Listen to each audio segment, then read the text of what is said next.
Praise lord. ఈరోజు దేవుని వాగ్దానం యెషయా 62వ అధ్యాయము 11వ వచనం.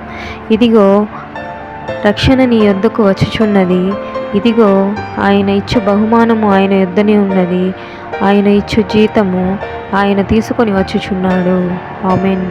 సో దేవుడు మనల్ని రక్షించుటకు ఆయనే మనల్ని వెతుక్కుంటూ వచ్చి ఉన్నాడు. బహుశా ఆయనే వెతుక్కుంటూ వచ్చినందువల్లనేమో మనం పట్టించుకోవట్లేదు. అదే చూడండి, ఇప్పుడు జీవిస్తున్న జీవితాల్లో అన్నీ కష్టాలే, అన్నీ కన్నీళ్ళే, అన్నీ బాధలే, అన్నీ వేదనలే, అన్నీ దుఃఖంతో నిండి ఉన్నవి. చివరికి మన ప్రాణం మీద కూడా మనకు నమ్మకం లేని జీవితాలు మనవి. వీటన్నింటి నుండి మన బంధువులు ఏమైనా రక్షిస్తున్నారా? మన స్నేహితులు ఏమైనా రక్షిస్తున్నారా? అయిన వారు పొరుగువారు ఏమైనా రక్షిస్తున్నారా? ఏ బంధాలు రక్షిస్తున్నాయి? మనం పుట్టిన తర్వాత ఏర్పడిన బంధాలు ఇవన్నీ. కానీ మనం పుట్టక ముందే మనల్ని ఏర్పరచుకున్న బంధం అయింది. మనం ప్రేమించిన బంధాలు ఏవి మన కష్టాల్లోనూ బాధల్లోనూ నిలబడలేకపోయింది. కానీ మనల్ని ప్రేమించిన దేవుని ప్రేమ బంధం మనల్ని రక్షించడానికి వచ్చింది.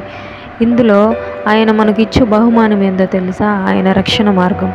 మనకిచ్చు జీతము మనశ్శాంతి, ప్రశాంతత.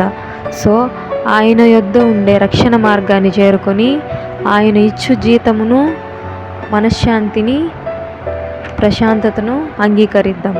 ఈ చిన్న వాక్యాన్ని దేవుడు ఆశీర్వదించునుగాక. ఆమేన్.